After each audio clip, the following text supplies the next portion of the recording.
dua, tiga. Bismillahirrahmanirrahim. Assalamualaikum warahmatullahi wabarakatuh. Alhamdulillah. Alhamdulillahilladzi bini'matihi tatimmus salihat wa bifadlihi ihtadal muhtadun.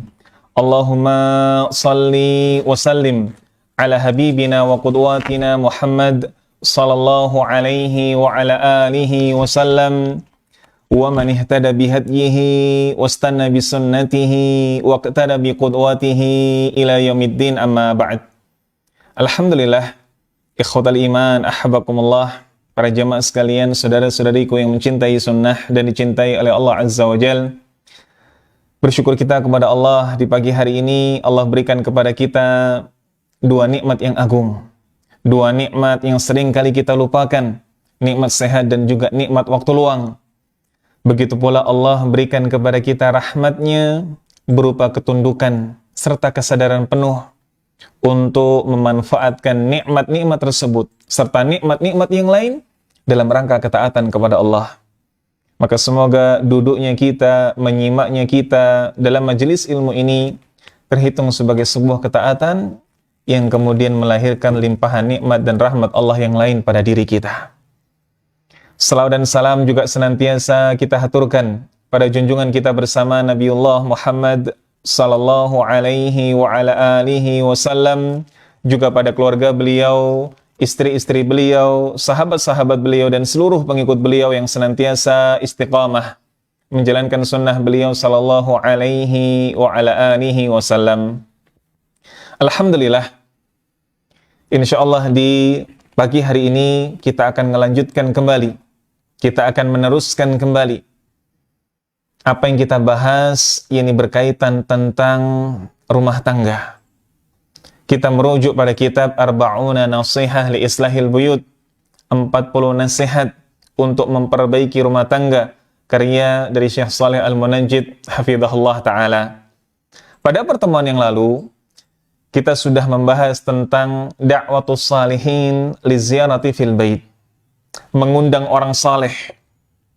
Mengundang orang saleh bisa dari kalangan tetangga, kerabat, para tulabul ilmi, para asatidah datang ke rumah dalam rangka ziarah. Kita sampaikan pada pertemuan yang lalu bahwa ini salah satu cara untuk mendatangkan keberkahan dalam rumah tangga kita. Maka di pagi hari ini kita akan melanjutkan pada poin berikutnya, yakni pengajaran kepada anggota keluarga. Pengajaran kepada seluruh anggota keluarga. Taib. Disebutkan di sini ta'limu ahlil bait wajibun. Pengajaran kepada anggota keluarga ini hukumnya wajib. Wajib bagi siapa? Labudda ayyakuma biha rabbul usrah. Maka harus dilakukan oleh pemimpin rumah tangga. Harus dilakukan oleh suami yang notabene adalah nahkoda dalam rumah tangga. Dan ini semua infadan li amrihi ta'ala fil ayatil karimah, sebagai pengamalan dari apa yang Allah firmankan dalam surat At-Tahrim. Allah Ta'ala berfirman, A'udzu billahi minasyaitonir rajim, ya ayyuhalladzina amanu qu anfusakum wa ahlikum nara. Wahai orang-orang yang beriman, selamatkanlah diri kalian dan juga orang-orang yang menjadi tanggung jawab kalian, ini keluarga. Selamatkanlah diri kalian dan keluarga kalian dari api neraka. Taib. Maka dijelaskan di sini, wa hadhil ayah aslun fi ta'limi ahlil bait. Maka ayat ini adalah fondasi. Ayat ini adalah landasan utama dalam pengajaran kepada anggota keluarga. Kita semua tahu bahwa ketika seseorang ini sudah berumah tangga, maka di sana ada tanggung jawab lebih. Ketika seorang suami dia sudah memiliki istri, apalagi keluarganya telah sempurna dengan kehadiran anak, maka tanggung jawabnya semakin besar. Dan tanggung jawab itu bukan hanya seputar urusan dunia, tapi juga bagaimana tentang agamanya, agama dari istrinya, agama dari anak-anaknya. Ini perlu diperhatikan. Karenanya, ketika di sana dikomparasikan antara rajulun saleh binafsihi, ada seorang yang saleh dengan dirinya, ini kesendiriannya, dengan orang yang saleh yang dia telah berumah tangga, maka tentu saja lebih baik seseorang itu yang saleh dengan kepribadiannya, saleh dengan dirinya, dan dia pun juga sudah berumah tangga. Karena apa? Ada tanggung jawab lebih, di mana ia pun harus mensolehahkan istrinya, mensoleh dan solehahkan anak-anaknya. Karena ada sebuah kaidah yang ini perlu dicatat bagi para pemimpin rumah tangga. Apa itu? Bahwa segala kesibukan yang lahir dari konsekuensi rumah tangga itu jauh lebih baik daripada amalan sunnah seseorang dengan kesendiriannya. Ana ulang. Kesibukan seseorang dengan keluarganya yang merupakan tanggung jawabnya, ini merupakan konsekuensi wajib bagi pemilik keluarga. Ini konsekuensi wajib bagi para pemimpin rumah tangga. Kesibukan yang seperti ini jauh lebih baik dengan amalan sunnah seseorang dengan kesendiriannya. Contoh, ketika ada seseorang yang bujang, jomblo, dia puasa. Bujang, jomblo, dia puasa. Puasanya puasa apa? Puasa sunnah. Maka dibandingkan seseorang yang dia melakukan kesibukan sebagai konsekuensi rumah tangga, dia bekerja. Atau dia mendidik keluarganya, dimulai dengan dia belajar sendiri, diamalkan lalu dia perintahkan untuk keluarganya. Maka ini jauh lebih baik daripada seseorang dengan amal saleh di tengah kesendiriannya. Kenapa demikian? Karena seseorang yang dia melakukan amal sunnah untuk dirinya sendiri, fal hasanatu li nafsih, maka kebaikannya hanya untuk dirinya sendiri.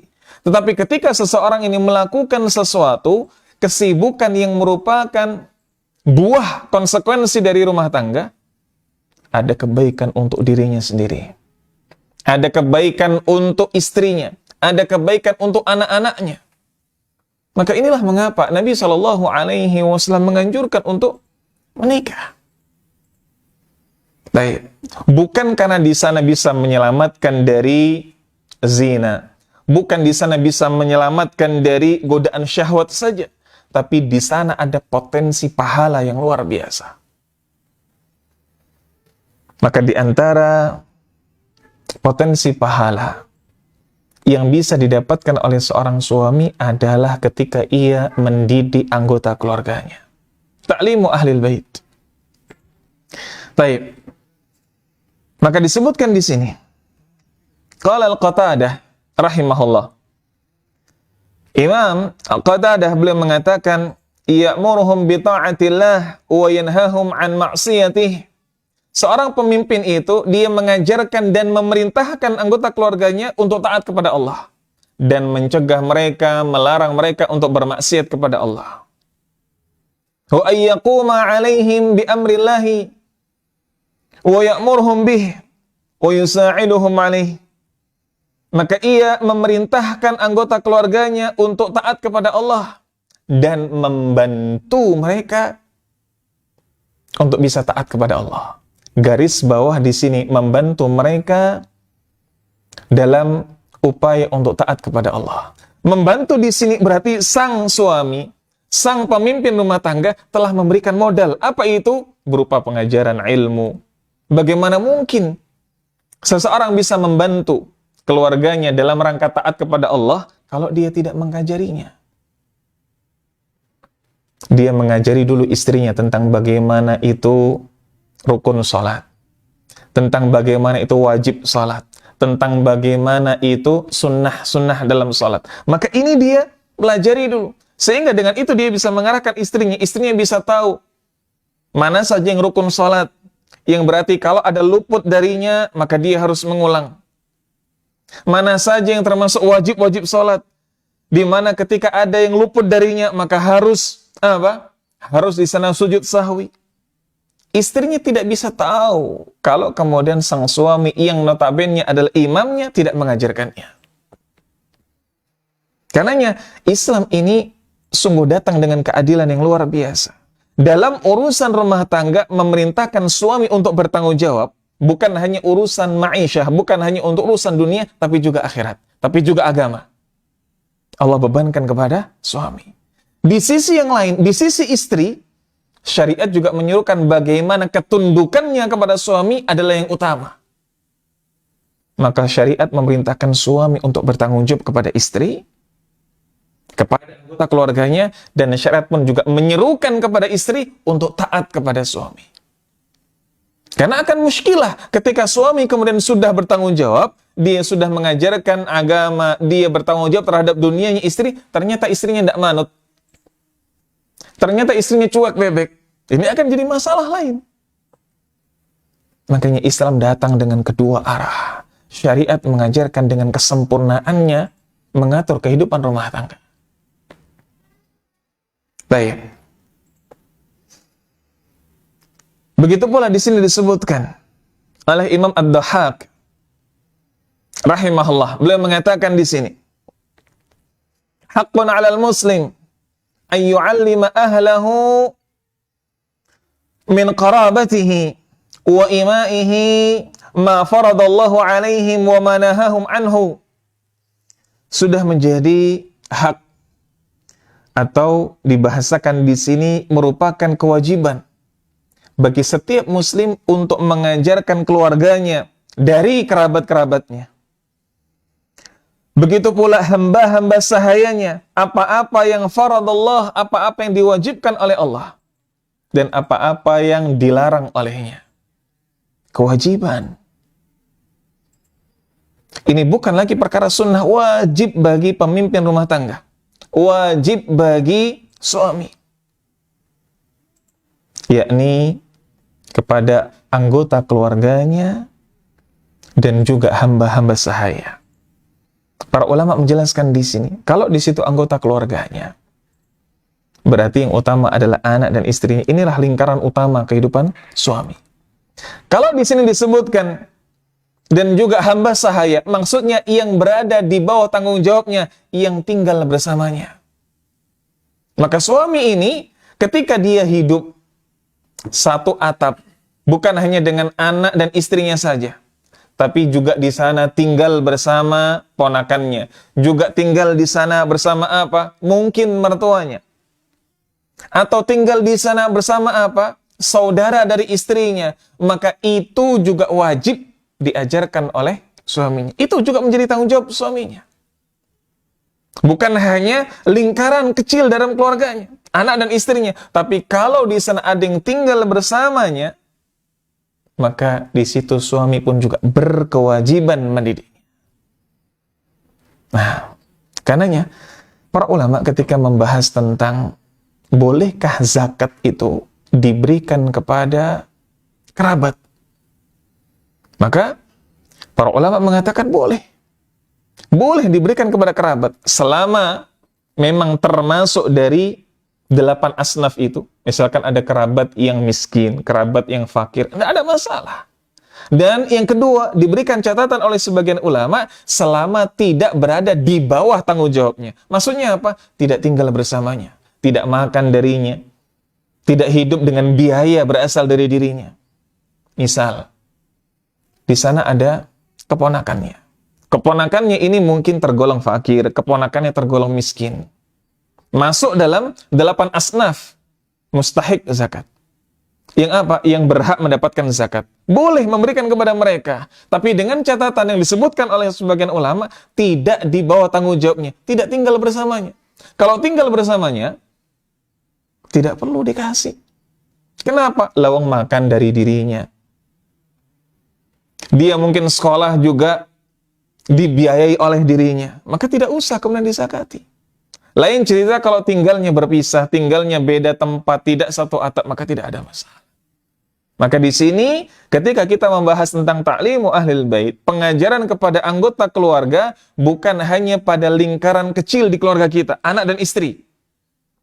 Tapi juga apa-apa yang di bawah tanggung jawab kita dalam kehidupan rumah tangga itu. Baik. Apa saja yang perlu diajarkan atau bagaimana metodenya? Maka Ali bin Abi Thalib sempat menyiratkan di sini. Beliau mengatakan, waqala Ali radhiyallahu anhu, "Allimuhum wa addibuhum." Ajarkan mereka. Ini ajari mereka tentang bagaimana syariat itu, wa addibuhum, dan didiklah mereka. Maksudnya didiklah mereka dengan adab, dengan kesantunan dan lain sebagainya. Maka sebagai kepala rumah tangga, jangan hanya merasa cukup dan berlepas diri ketika sudah ngajarkan, tetapi ia belum beradab kepada mereka atau belum mendidik mereka dengan cara didikan yang terbaik. Nyuruh anak sholat. Oke, dia suruh anaknya sholat. Nak sholat. Dia ingatkan, nak sholat. Tapi kemudian dia tidak berusaha mendidik mereka dengan didikan yang baik.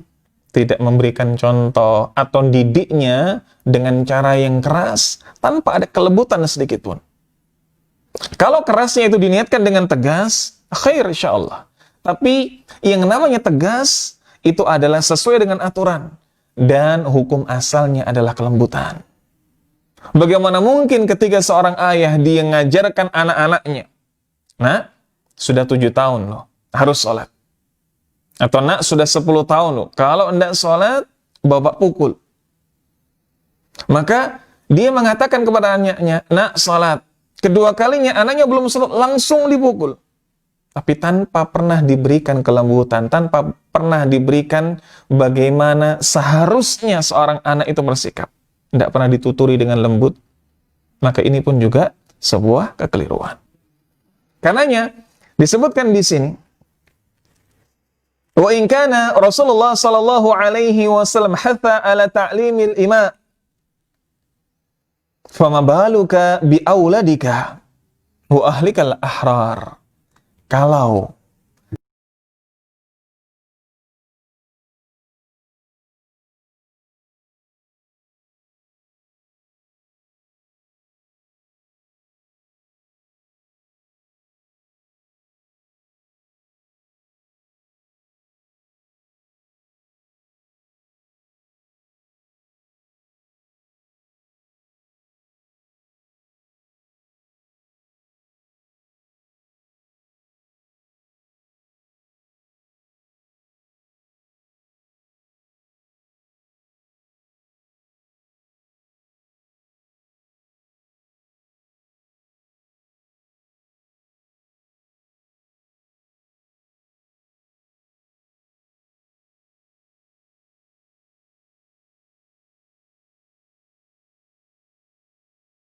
mereka, kalau ada pembantu yang tidak berhijab, kalau ada pembantu yang makan dengan tangan kiri, kalau ada asisten rumah tangga yang hobi sekali ghibah, maka kewajiban sebagai pemimpin rumah tangga untuk nuturi pula.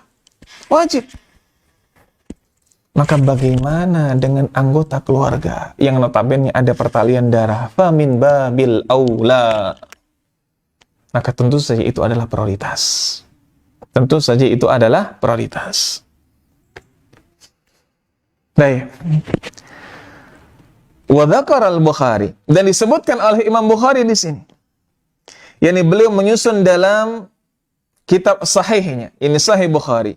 Babun ta'limir rajul ammatihi wa ahli. Bab yakni pengajaran lelaki terhadap hamba sahaya, baik itu hamba saya perempuan maupun keluarganya. Beliau menyusun tentang bab ini. Dan dalam penyusunan bab ini beliau memasukkan hadis yakni tentang orang yang mendapatkan 2 pahala. Apa itu disebutkan di sini? Salasatun lahum ajran. Ada 3 golongan yang ia mendapatkan 2 pahala. Salah satunya disebutkan di sini. Wa rajulun kanat indahu ammah fa'addabaha fa'ahsana ta'dibaha wa 'allamaha fa'ahsana ta'limah. Ada seorang lelaki yang dia mempunyai hamba sahaya, maka ia mengajarinya dan dia memperbagus pengajaran kepadanya dan dia mendidiknya dan dia memperbagus didikannya kepadanya. Tsumma a'taqaha fatazawwajaha falahu ajran. Lalu setelah dia menjadi hamba sahaya yang terdidik, hamba sahaya yang mengetahui, dia bebaskan. Dan disebutkan di sini bukan hanya dibebaskan, fatazawwajaha falahu ajran. Dinikahi maka baginya pahala. Maka poin kita bukan pada lafal fatazawwajaha. Poin kita bukan pada lafal maka dia menikahinya. Ini bahasan berbeda. Baik. Poinnya adalah ketika di sana ada seorang lelaki, pemimpin rumah tangga, dia punya pembantu, dia punya hamba sahaya, maka dia ajari ilmu agama. Dan dia memperbagus pengajarannya. Berarti apa? Seorang pemimpin rumah tangga, dia mempersiapkan betul cara pengajarannya. Dan dia mengajarinya dengan benar-benar ajaran yang terbaik. Ajaran yang sesuai dengan apa? Syariat kita. Sesuai dengan akidah kita. Sesuai dengan manhaj kita. Lalu mendidiknya. Fa'ahsana ta'dibih. Dan dia pun memperbaiki cara mendidiknya. Mengajarkan adab kepadanya. Dan dia pun ketika mengajarinya dengan penuh adab. Fa'ataqaha. Dan dia pun membebaskannya. Lalu dia menikahinya. Falahu ajran. Baginya 2 pahala. Maka 2 pahala di sini ada silang pendapat.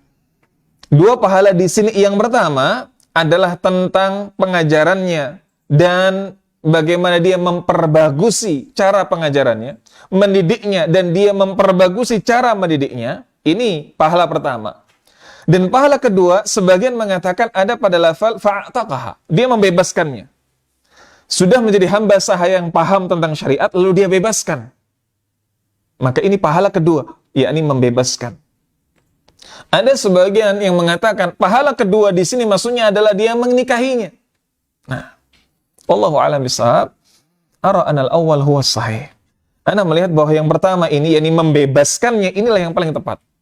Karena dengan membebaskannya, di situ kemudian dia bisa beramal, dia bisa melakukan amal saleh dalam keadaan bebas.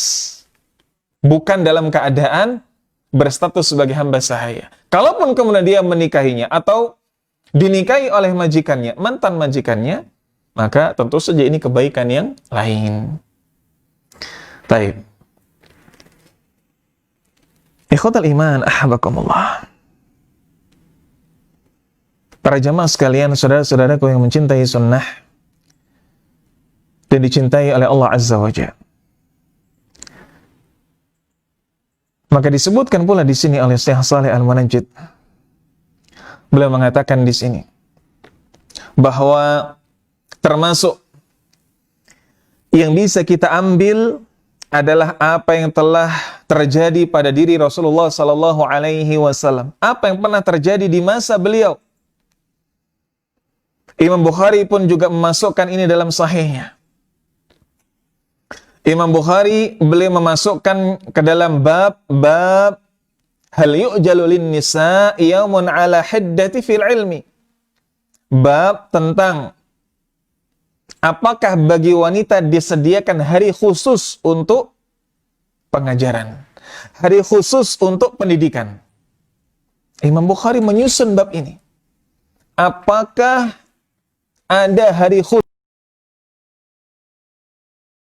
dalam rangka pendidikan? Maka beliau, ini Imam Bukhari rahimahullah, memasukkan hadis dari Abi Sa'id Al-Khudri radhiyallahu an. Yakni disebutkan qalatin nisa lin nabi. Para wanita, ini para sahabiyah berkata kepada Nabi sallallahu alaihi wasallam, "Ghalabana 'alaikar rijal." Sungguh kami ini telah dikalahkan lelaki yang mereka berkhidmah kepadamu wahai Rasulullah. Apa maksudnya? Para sahabiyah ini menyampaikan unek-uneknya. Bahasa kita curhat kepada Nabi. Wahai Nabi Allah, wahai Rasulullah, kami ini dikalahkan oleh para lelaki. Dikalahkan oleh suami-suami kami. Yang mereka ini berkhidmah kepadamu, mereka lebih dekat denganmu. Yang dengannya apa? Mereka bisa mendapatkan banyak ilmu denganmu. Mereka bersamamu, yang dengannya pun mereka ikut berjihad. Kami ini dikalahkan oleh pada mereka. Padahal kecintaan kami kepadamu tidak kalah dengan mereka. Ini para lelaki.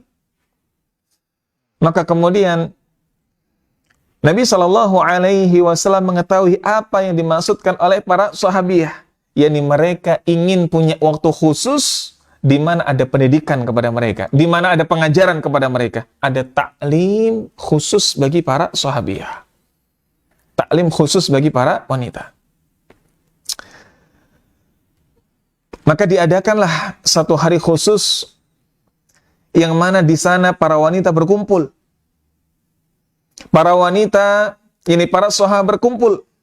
Maka dijelaskan oleh Abu Hurairah di sini, yakni mereka berkumpul di baiti fulanah, berkumpul di rumah fulanah. Maka Nabi pun datang kepadanya dan mengajarkan kepada mereka ilmu-ilmu, mengajarkan kepada mereka tentang agama.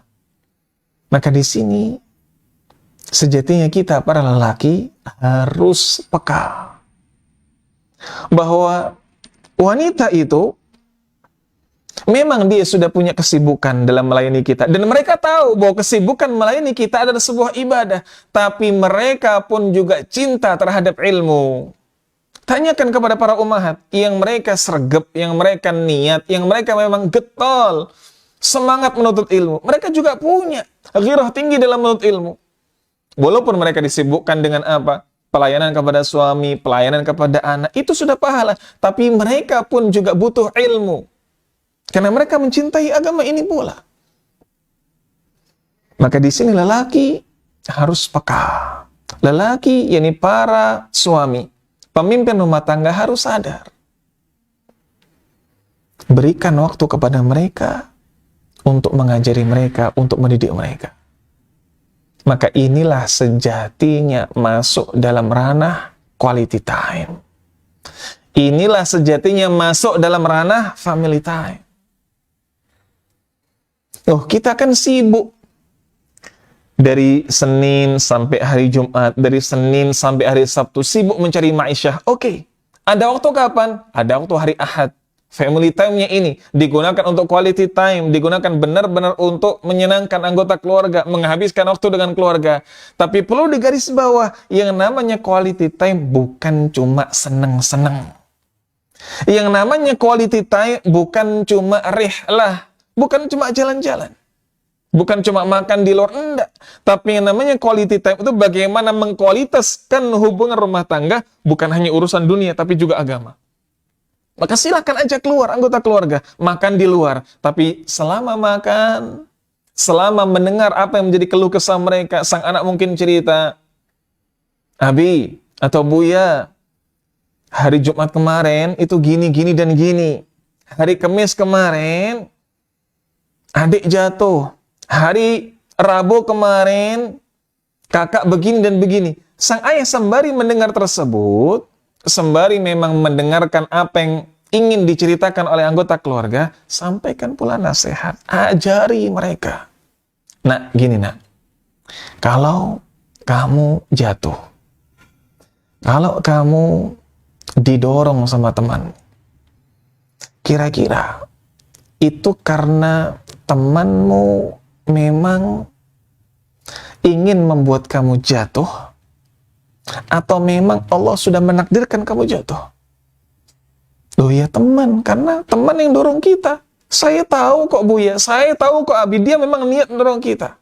Enggak, nah. Memang temanmu pingin dorong kamu, tapi Allah pun juga berkeinginan yang sama. Allah sudah menakdirkan kamu jatuh.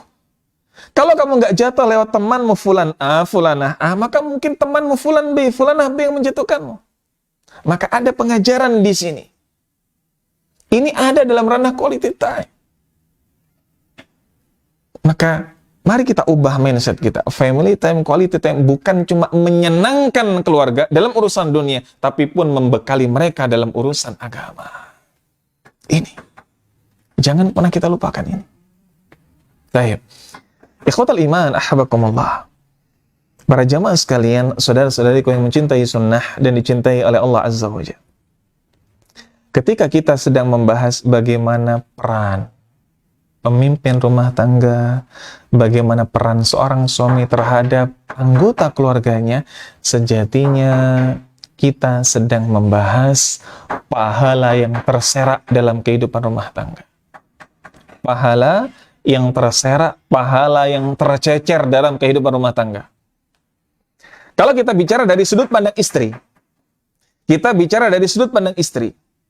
bagaimana pelayanannya kepada suami sekecil apapun itu adalah pahala. Karenanya pahala terserak bagi istri dalam kehidupan rumah tangga adalah ketika tidak meniatkan semua pelayanan kepada suami lillahi ta'ala. Suaminya nyuruh, "Dek, bikinkan kopi. Bunda, bikinkan teh." Setelah selesai, lalu kemudian, masih kurang, masih pingin anget-angetan. "Dek, bikinkan teh. Bunda, bikinkan kopi." Alah, kok nggak dari tadi? Kan bisa tadi air panasnya taruh di termos. Tinggal enak, nggak usah nyalakan kompor lagi. Maka ketahuilah para istri, ketahuilah para pendamping suami. Sekecil apapun itu, pelayanan Anda kepada suami itu adalah pahala. Maka pahala yang terserak adalah setiap kali pelayanan istri kepada suami tidak diniatkan lillah, itu pahala yang tercecer. Maka bagi seorang suami, pendidikan kepada anggota keluarga itu adalah pahala yang terserak. Itu pahala yang terserak. Kalau setiap kali nasihat, setiap kali didikan tidak diniatkan karena Allah, atau hanya fokus saja didikan itu hal-hal dunia. Nak, sini nak, Bapak ajari. Apa? Bapak ajari cara bongkar kipas angin. Nak, sini nak, Bapak ajari. Ajari apa, Pak? Bapak ajari cara bongkar mesin cuci. Besoknya, nak, sini nak, Bapak ajari apa? Bapak ajari cara bongkar sepeda motor. Yang diajari, yang dididikan kepada anaknya urusan dunia saja. Maka sejatinya dia telah musproh, mubadir.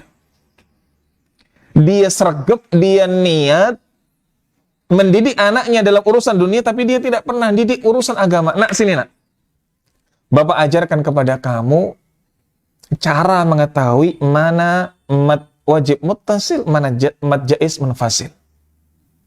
Duh, apa bedanya? Kan sama-sama 6 ketukan, kan sama-sama 4 ketukan. Oh, ada bedanya. Sini nak, diajarkan. Ini sudah beda. Lalu kemudian dia mengatakan, nak, sini nak, Bapak ajari. Apa? Bapak ajari gimana caranya kalau kita membaca Quran itu tidak gampang ngantuk. Pakai Quran terjemah, nak. Baca dulu itu mushafnya, kalau sudah capek baca terjemahannya. Oh gitu. Nah, ada ajaran seperti ini, inilah pahala terserak bagi suami. Jangan cuma jadi seorang ayah yang getol menularkan ilmu agama saja, tapi tidak ilmu dunia. Maka ajarkan. Ajarkan kepada anak-anak Anda bagaimana pendidikan agama. Walaupun itu sekecil apapun, maka itu adalah pahala bagi Anda. Pahala Anda bagi para suami. Baik. Ikhwatal iman, ahbakumullah. Para jemaah sekalian, saudara-saudaraku yang mencintai sunnah dan dicintai oleh Allah Azza wa Jalla. Ketika kita membahas tentang apa saja yang perlu diajarkan, maka tentu saja kalau kita bicara tentang ilmu, kalau kita bicara tentang suatu keilmuan, akidah adalah yang utama. Tauhid adalah yang utama. Setelah itu, fikih ibadah. Fikih ibadah dalam kehidupan sehari-hari. Dan yang utama dari fikih ibadah adalah tentang salat. Kenapa? Karena Nabi SAW memberikan dengan khusus perintah dalam hal ini. Nabi SAW menyampaikan dalam hadis riwayat Imam Abu Dawud, riwayat Imam Ahmad dan lain sebagainya. Beliau mengatakan, muru auladakum bis-salah wa hum abna'u sab'i sinin. Ajari atau perintahkan anak-anakmu untuk salat dikala mereka berusia 7 tahun. Selanjutnya, wadribuhum 'alaiha wa hum abna'u 10 sinin, dan pukul mereka kalau tidak mau sholat ketika mereka di usia 10 tahun. Saat anak usia 7 tahun, ajari, didik, perintahkan sholat. Ajari, didik, perintahkan sholat. Tidak ada iqab di situ. Tapi kalau kemudian di usia 10 tahun, syariat memberikan ketegasan lebih. Silahkan. Bahkan wadribuhum, pukul mereka. Dengan fi'il amr di sini. Perintahkan mereka untuk sholat, dan kalau tidak mau sholat, pukul. Maka para ulama menjelaskan di sini. Pukulan di sini tentu saja adalah pukulan fisik yang tidak menyakitkan. Sebagaimana pukulan seorang suami kepada istrinya yang nusyuz. Pukulan darban ghairu mubarrihin. Pukulan yang tidak menyakitkan. Pukulan yang tidak membuat bekas. Pukulan yang tidak membuat luka. Pukulan yang tidak membuat cedera. Maka ini pun dilakukan kepada seorang ayah kepada anaknya. Dilakukan ayah kepada anaknya. Pukulan bukan puluhan untuk melampiaskan emosi. Nah, lalu bagaimana kalau saat usia 7 tahun, saat usia 8 tahun, memang kita sudah perintahkan, tapi memelnya luar biasa, bandelnya luar biasa, ambengnya luar biasa. Nah, maka disitulah kemudian tugas kita untuk sabar. Kenapa demikian? Kenapa kita harus sabar? Ya karena memang itulah yang juga diperintahkan oleh Nabi SAW. Beliau mengatakan kepada kita, memang untuk mendidik anak perlu untuk sabar. Dalam hadis Nabi SAW mengatakan, muru auladakum bis-shalah, ajarkan anak-anak kalian untuk salat. Dan kalau kemudian itu mengalami kesulitan, wastabir 'alaiha, bersabarlah kalian dalam ranah mendidik itu. Kita diperintahkan untuk mengajari, kita diperintahkan untuk mendidik, dan dalam ranah pengajarannya, dalam ranah pendidikannya, sabar. Sabar. Diperintahkan sekali, tidak manut. Diperintahkan 2 kali, baru obah sedikit, baru gerak sedikit.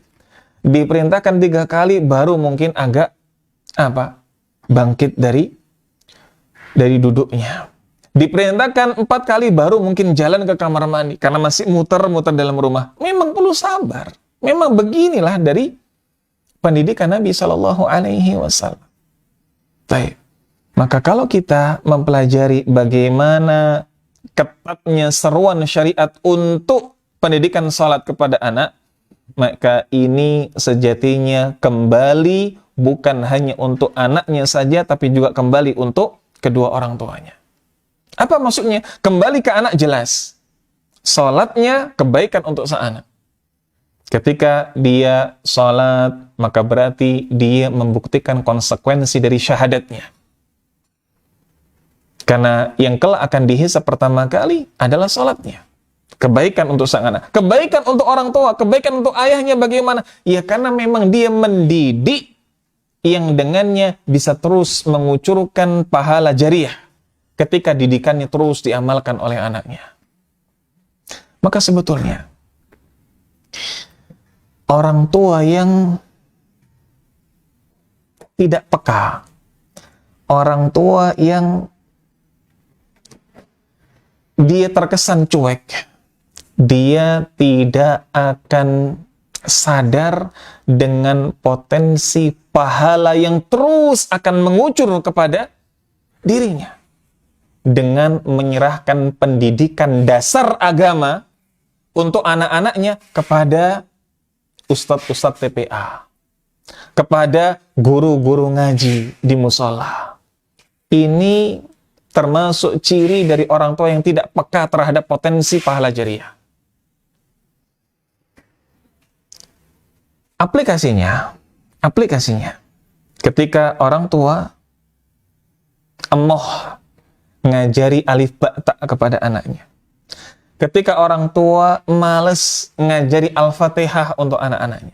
Ketika orang tua aras-arasan ngajari sholat kepada anaknya. Sudahlah nak, kalau mau sholat nih, tiru bapak saja. Bapak emoh kalau harus ngajari nak sholat itu dimulai takbiratul ihram gini. Posisi tangannya begini, yang dibaca ini. Sudahlah, tiru bapak saja. Bapaknya aras-arasan ngajari seperti ini. Lalu bapaknya cuma masrahkan sama guru TPA-nya. Ini bapak yang tidak peka dengan potensi pahala jariah. Ngajari alif bakta saja aras-arasan. Ngajari alif bakta saja malas-malasan. Padahal nanti itu akan dibaca. Ngajari Al-Fatihah saja malas-malasan. Padahal itu nanti akan dibaca.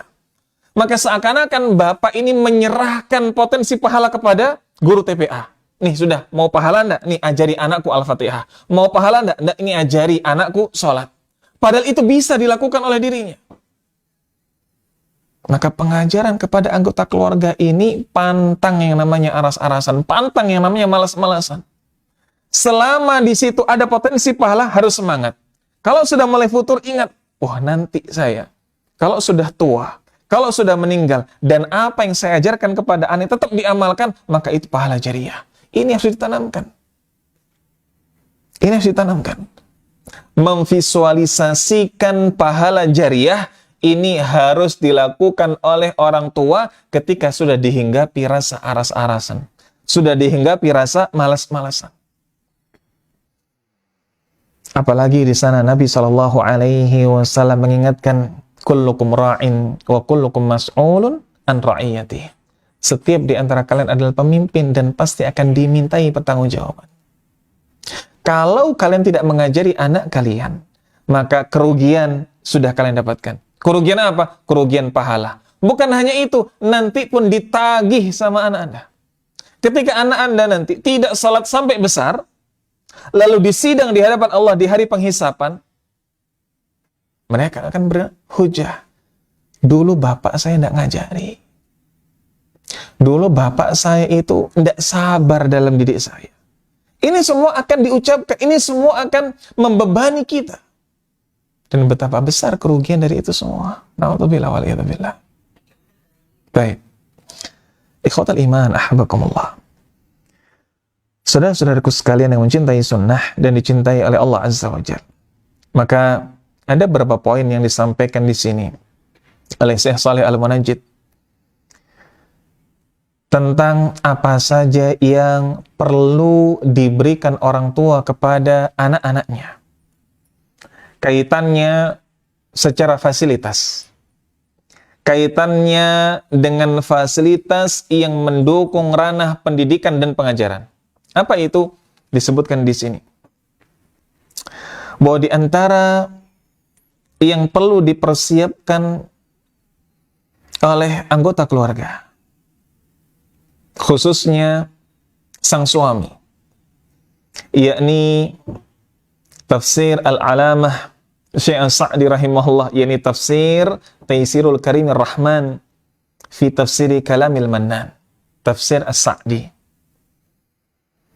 Sediakan ini di rumah. Kenapa? Kenapa Syekh Shalih Al-Munajjid di sini tidak menyebutkan tafsir Ibnu Katsir? Karena tafsir As-Sa'di lebih ringkas, lebih ringan, lebih mudah dipahami daripada tafsir Ibnu Katsir. Walaupun tafsir Ibnu Katsir memiliki keutamaan yang tersendiri dengan syumuliyati, dengan kelengkapannya. Tapi minimal yang disediakan di dalam rumah oleh pemimpin rumah tangga, oleh suami, tafsir As-Sa'di. Sehingga kalau kemudian sang istri ini atau sang anak ini baca surat, lalu apa? Ingin tahu apa artinya dan juga apa maknanya, ada rujukannya. Ini buka tafsir As-Sa'di rahimahullah.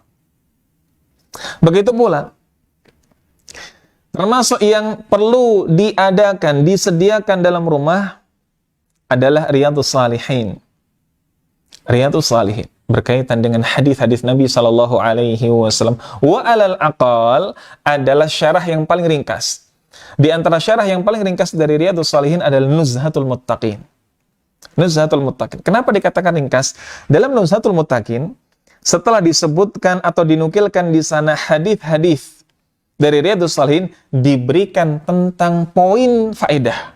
Hadis ini faedahnya poin 1 ini, poin 2 ini, poin 3 ini, berupa poin, bukan penjelasan deskriptif. Ini salah satu kelebihan dari syarah Riyadhus Shalihin Nuzhatul Muttaqin.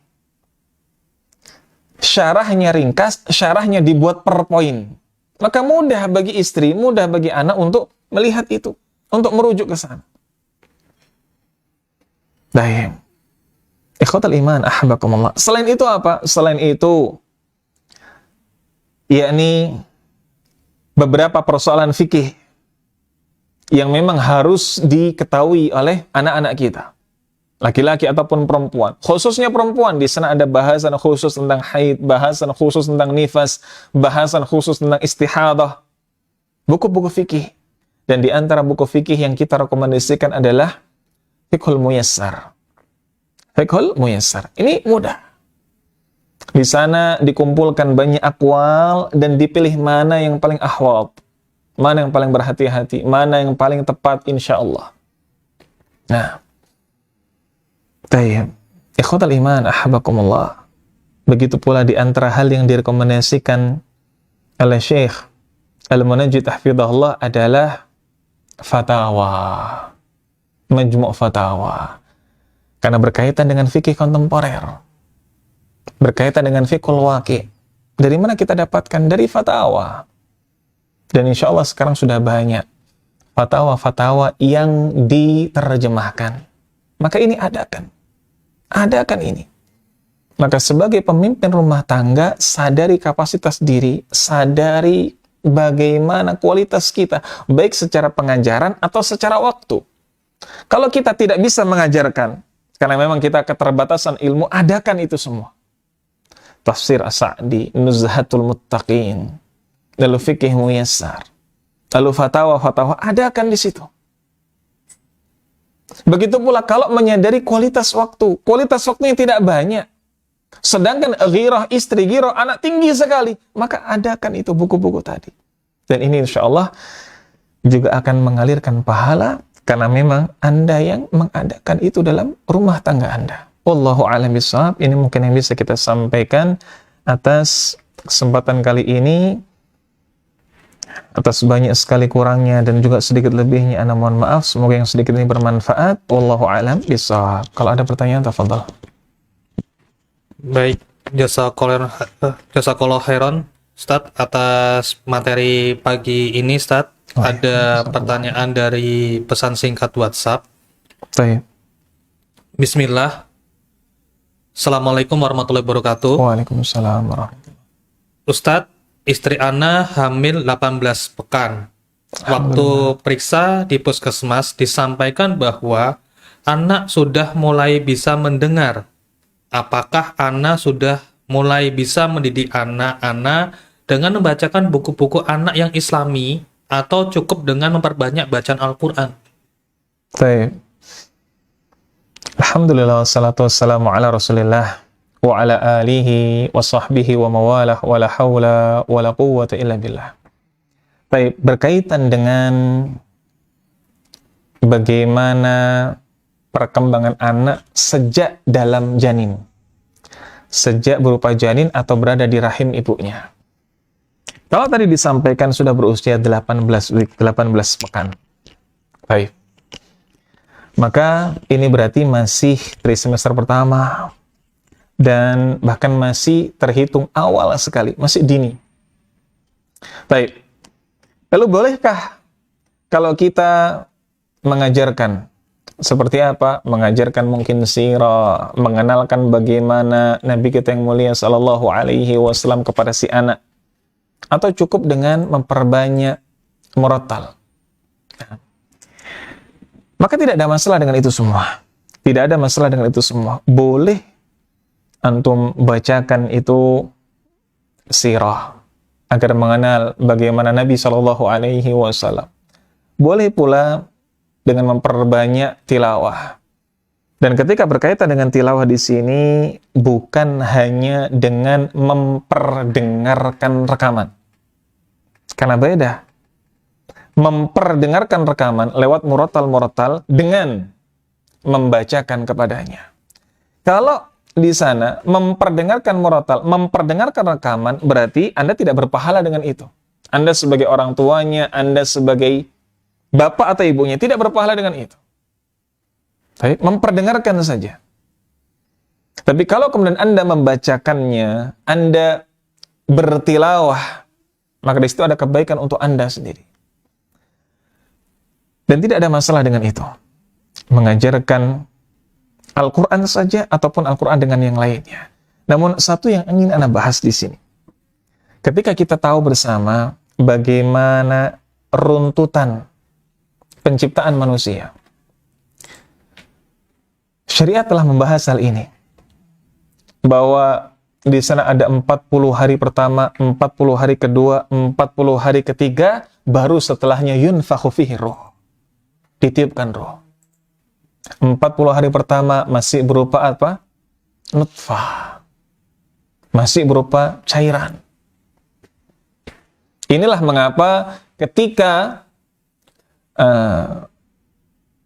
seseorang ini positif hamil, maka di bulan itu tidak langsung dihitung saat dia terlambat haid.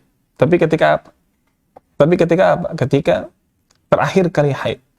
Karena memang ketika bayi itu nanti sudah ditiupkan roh, dia telah melalui proses apa? Nutfah dulu. Nah, di mana masuknya apa? Masuknya sel sperma ke dalam sel telur. Lalu 40 kedua. Ini berupa apa? Mudghah. Gumpalan darah. Lalu berupa alaqah. Gumpalan daging. Baru setelah melalui proses ini ditiupkannya ruh. Maka kalau kita bicara tentang 40 hari pertama, 40 hari kedua, 40 hari ketiga, ini semua berarti masih belum sampai. Kalau disebutkan nanti 18 pekan sampai yunfakhu fihi ruh. Belum sampai. Maka secara ilmu kedokteran, memang di sana ada gerakan-gerakan bayi atau janin itu bergerak. Janin itu bergerak, tapi bukan karena ruh yang ditiupkan. Ia bergerak karena memang Allah menggerakkan dia. Bergerak karena memang Allah membuatnya bergerak. Bukan karena ruh yang ditiupkan. Nah, maka di sini kita harus dudukkan dulu. Bahwa ada dalam kacamata syariat yang memang roh itu ditiupkan setelah melalui 40 kali 3. 40 kali 3. Berarti kalau dia ditiupkan roh, berarti dia kemudian apa? Sudah memiliki nyawa di sana. Baru secara logika di situ apa yang diucapkan, apa yang kemudian diperdengarkan bisa dicerna atau bisa didengarlah oleh janin. Tapi kalau dalam 40 pertama, 40 kedua, atau mungkin masih jalan 40 ketiga, kita bacakan Al-Quran, kita ceritakan tentang bagaimana sirah Nabi SAW. Tentu saja di sini kita harus membedakan mana tinjauan syariat dan mana ya sekedar untuk menenteramkan hati. Nah, sekedar untuk menenteramkan hati. Oh, ini saya tentram kalau sejak berupa alaqah sudah diperdengarkan Al-Quran. Silahkan kalau memang itu dengan dalih untuk menenteramkan hati.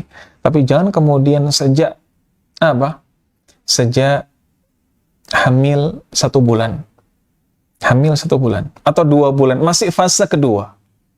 Lalu kita membacakan murattal. Kita membacakan sirah. Dengan niat apa? Dengan niat, oh ini sudah bisa mendengar. Ini sudah apa? Ini sudah bernyawa. Tidak, dalam sudut kacamata syariat tidak demikian. Karena ditiupkan nyawa, ditiupkan roh itu ketika sudah melalui fase 40 hari dikali 3. Wallahu a'lam bishawab. Tafadhal. Baik, jazakallahu khairan Ustaz atas penjelasannya. Pertanyaan berikutnya Ustaz dari media sosial Facebook.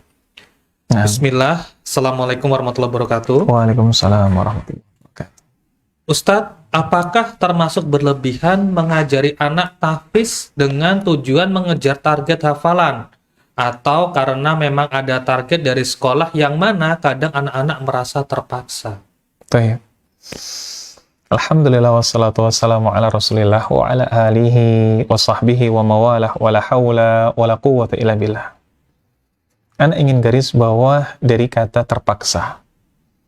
Ini bolehkah kita mengajari anak itu tahfidz dengan target? Karena memang sekolah itu menetapkan target kelulusan dan kita paksa anak kita untuk bisa sesuai dengan target. Padahal anak itu saat kita paksa, ya bukan dengan keikhlasannya. Dia benar nambah hafalan tapi karena terpaksa. Bolehkah demikian? Kita garis bawah dulu kata terpaksa ini. Bahwa tidak semua yang dimulai dengan paksaan tidak melahirkan pahala. Tidak semua yang dimulai dengan paksaan tidak melahirkan pahala atau tidak melahirkan keikhlasan. Karena apa? Karena ibadah itu juga ada kalanya butuh dipaksa. Ibadah itu juga ada kalanya butuh kita paksa. Antum tidak biasa sholat malam. Tidak biasa sholat malam. Tapi kemudian antum merasa, apa? Cobalah sholat malam. Antum putar beker jam 3. Kalau orang tidak biasa, maka dia akan matikan beker tidur lagi. Berarti untuk sholat malam perlu memaksa diri. Oh, anak bisa kok bangun jam 3. Iya, tapi niatnya apa? Nonton bola. Niatnya apa? Mungkin ngikutin apa? Liga ini, liga itu, dan lain sebagainya. Ada big match ini, big match itu, dan lain sebagainya. Antum bangun jam 3, atau bangun jam 2, bangun jam 12. Ada waktu di sana untuk salat malam, tapi tidak salat malam. Kenapa? Karena antum tidak memaksa antum. Ada kesempatan, tapi antum tidak paksa. Baik. Maka tidak semua yang dimulai dengan paksaan tidak melahirkan pahala. Antum paksa diri antum untuk salat, tapi kemudian di tengah-tengah salat antum muncul keikhlasan. Maka antum pun mendapatkan pahala dengannya. Begitu pula si anak. Ketika antum mulai dengan paksaan, antum khawatir mungkin, oh jangan-jangan anak ini tidak ikhlas niatnya. Dia tidak ikhlas niatnya, tapi paling tidak itu mufid buat dia, bermanfaat buat dia. Dengan dia dipaksa, dia bisa hafal surat Al-Mulk. Dengan terbiasa, dia bahkan sampai hatam juz 29, hafal itu surat Al-Mursalat. Tapi bagaimana keikhlasannya? Anak khawatir kalau anak-anak tidak dapat pahala. Taib. Ketika dia sudah hafal, lalu disitulah antum didik. Nah, ikhlaskan Allah. Maka ketika dia sudah hafal, atau sedang dalam proses menghafal, antum ajarkan untuk ikhlas karena Allah, di situ dia bisa hafal dan akhirnya dia bisa ikhlas. Dan dia pun berpahala karenanya. Maka tidak ada masalah. Tidak ada masalah ketika kemudian mendidiknya dengan target, mendidiknya dengan paksaan, karena memang hal itu mufid. Lalu yang tidak boleh dilupakan adalah bagaimana ketika sedang proses memberikan manfaat itu, antum pun sebagai orang tua juga menanamkan keikhlasan. Anak itu insya Allah kalau didudukkan dengan baik, antum ngomongnya pun juga dengan santun, lemah lembut, insya Allah akan paham. Insya Allah akan paham. Wallahu a'lam bishawab. Baik Ustadz, jazakallahu khairan atas penjelasannya.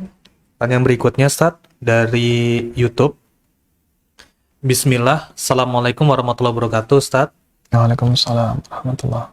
Ustadz, jika sudah terlewati mengajarkan a, ba, ta ke anak, sekarang anak-anak sudah besar.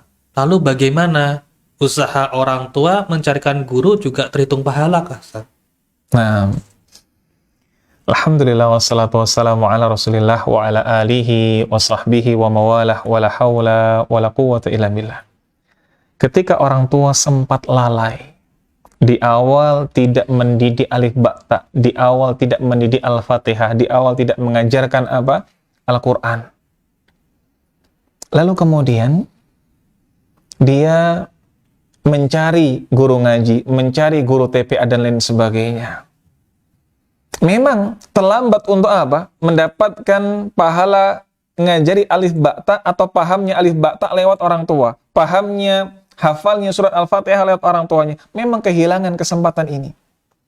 Tapi apakah mencarikan guru ngaji, mencarikan guru TPA ini terhitung sebagai usaha orang tua dan orang tua mendapatkan pahala dengan itu? Iya, itu termasuk usaha orang tua.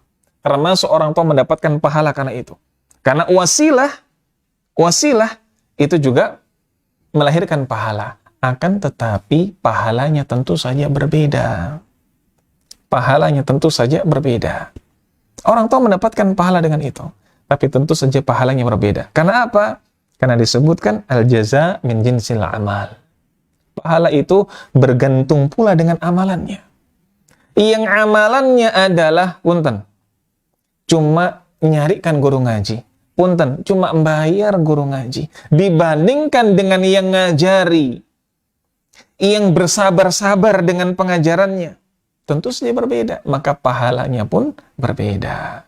Maka kalau Anda sempat lalai dengan tidak menyadari potensi pahala itu dari awal, dan sekarang sudah menyadari, maka cari apa yang belum dikuasai oleh anak Anda dalam urusan agama, dan Anda menguasainya, maka curilah start didik itu sejak sekarang. Jangan serahkan pendidikan itu kepada orang lain. Jangan serahkan apa yang belum anak Anda ketahui tentang agama, dan sudah Anda ketahui, jangan serahkan hal itu pada orang lain. Didik itu dengan diri Anda sendiri, dan bersabar-sabarlah dalam proses pendidikan tersebut. Insya Allah akan bermanfaat. Wallahu a'lam bishawab. Baik, jazakallahu khairan Ustaz atas penjelasannya. Ada pertanyaan lagi, Ustaz. Nah, Bismillah. Assalamualaikum warahmatullahi wabarakatuh. Waalaikumsalam warahmatullahi wabarakatuh. Bolehkah membuka komputer atau HP anak tanpa sepengetahuannya untuk memeriksa apakah berteman dengan teman yang baik atau tidak? Baik. Alhamdulillah wassalatu wassalamu ala rasulillah wa ala alihi wa sahbihi wa mawalah wa la hawla wa la quwwata illa billah. Bolehkah kita mengecek laptop anak, komputer anak, HP anak dalam rangka melihat dengan siapa saja dia berkawan, untuk mengecek bagaimana akhlak anak-anak kita dengan teman-temannya? Jawabannya boleh. Duh, bagaimana dengan perintah wala tajassasu? Janganlah engkau mencari-cari kesalahan. Taib, ini hal yang berbeda. Kenapa? Karena anak ini masih berada dalam tarbiyah kita. Dan apa arti tarbiyah? Pengajaran. Pengajaran itu bukan sekedar sekali selesai. Di sana ada pengawasan. Ini tarbiyah. Bukan sekedar ngajari selesai. Ada di sana diulang. Ada di sana direview.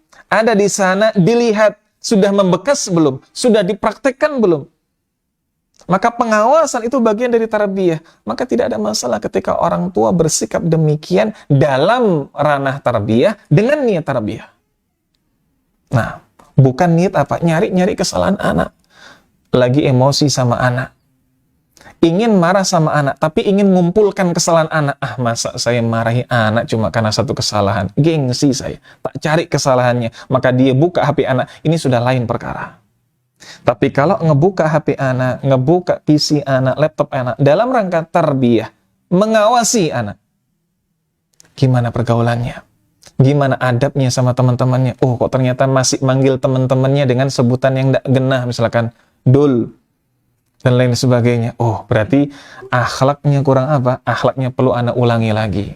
Boleh seperti itu. Tidak ada masalah, dengan catatan dalam ranah tarbiyah dengan niat tarbiyah. Wallahu a'lam bishawab. Baik. Jazakallahu khairan Ustaz atas penjelasannya. Insyaallah pertanyaan terakhir Ustaz. Bismillah.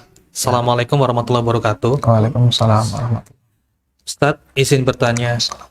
Tadi dijelaskan masalah kita sebagai orang tua mengajak family time. Nah, kadang kita melihat pada saat kita family time ada beberapa mungkin keluarga seolah family time tetapi sibuk dengan masing-masing. Misal memegang HP atau apa. Nah, kira-kira ada nggak cara, misalnya ini terjadi pada keluarga kita, misal seperti itu. Ada nggak misalnya cara untuk menegur entah itu anak atau mungkin istri kita atau mungkin diri kita sendiri gitu. Gimana Ustaz? Mohon penjelasannya Ustaz. Baik. Alhamdulillah wassalatu wassalamu ala rasulillah wa ala alihi wa sahbihi wa mawalah wa la hawla wa la quwwata illa billah. Pertanyaan yang menarik dan sekaligus pertanyaan yang membuat kita untuk bermuhasabah semuanya. Ketika sedang family time lalu kemudian sibuk dengan gadgetnya masing-masing. Apakah ini disebut dengan family time? Apakah ini benar-benar quality time? Tentu saja tidak, karena pasti di sana ada waktu bersama keluarga yang tidak maksimal. Baik. Dan Anda melihat banyak di antara kita yang demikian. Dan kalaupun kita masih demikian, semoga Allah mengampuni hal itu. Bagaimana caranya? Tentu saja ini berbeda-beda. Ini sudah kasuistik dan kembali ke perasaan masing-masing. Tidak bisa digebiah uyah. Kalau kemudian suami kita adalah orang yang temperamen, ya tidak bisa kemudian kita apa? Ya, jangan gitu toh. Ya tidak bisa. Nah, mungkin malah apa? Gandeng alisnya, malah merengut nanti. Nggak jadi lagi quality time. Nah, maka kasusik seperti ini, seorang istri yang paling paham bagaimana suaminya. Mungkin dimulai dengan pijatan dulu, mungkin dimulai dengan suapan dulu, didulang dulu. Langsung, enggak enak, susah kalau dulang sambil tangannya megang HP. Taruh dulu ya. Nah, bisa dengan cara-cara seperti itu. Nah, tapi satu hal yang ingin Anda sampaikan adalah, hal-hal seperti ini, sebetulnya secara teori kita tahu. Tapi kadang kita tetap melanggar karena kita kurang memvisualisasikan, kurang menganalogikan dengan hal yang bisa meresap dalam hati. Dan salah satu hal yang bisa dilakukan, bayangkan kalau itu hak Anda yang dikurangi. Ketika Anda di kantor, ketika Anda dalam kesibukan. Seandainya semua itu ada hisabnya. Setiap Anda melepaskan tangan dari keyboard, setiap tangan Anda kemudian megang HP, scroll HP, dicatat itu sebagai penyelewengan terhadap amanah jam kerja, maka kemudian ada sana catatannya, oh dia scroll HP 3 kali, berarti kurangi 1000 kali 3. Apa? Misalkan mukafaahnya gajinya, oh dia ngangkat itu, tangan dari keyboard, nggak ngetik, berapa menit? 5 menit, oh 1 menitnya 10.000, kali itu 10.000. Anda ketika berpikir seperti tentu saja Anda tidak ingin. Tentu saja tidak ingin. Karena apa? Ya memang di situ ada yang seharusnya hak jam kerja kantor menjadi tidak dipakai untuk kantor, karena mungkin scroll HP-nya adalah sosmednya sendiri, karena mungkin angkat tangannya dari apa keyboard, karena untuk malas-malasan, aras-arasan. Memang di situ ada pengurangan terhadap hak kantor, hak perusahaan. Tapi tentu saja Anda pasti tidak ingin Anda dikurangi mukafaahnya, dikurangi gajinya. Maka visualisasikan hal itu kepada Anda ketika Anda mengurangi hak istri Anda, hak anak Anda. Anda saja tidak ingin dikurangi haknya, apalagi istri Anda, apalagi anak Anda. Maka visualisasikan hal itu, analogikan hal tersebut. Semoga ini bermanfaat. Wallahu a'lam bishawab. Ini mungkin yang bisa Anda sampaikan, atas banyak sekali kurangnya dan sedikit lebihnya, mohon maaf. Semoga yang sedikit ini bermanfaat, dan semoga kebermanfaatan ini melahirkan keberkahan. Dengan keberkahan tersebut ketika ada di antara kita ataupun keluarga kita yang sedang sakit, semoga Allah segera sembuhkan dengan keberkahan itu. Dan ketika ada di antara kita yang sedang ditimpa musibah, semoga segera Allah berikan jalan keluar karena keberkahan itu. Dan ketika ada di antara kita ada yang sedang punya hajat dan belum Allah kabulkan, semoga Allah segera kabulkan dengan keberkahan itu, dan di antaranya adalah keberkahan majelis ilmu ini. Wallahu a'lam bishawab. Akhiru kalam wa akhiru da'wana alhamdulillahi rabbil alamin. Wassalamualaikum warahmatullahi wabarakatuh.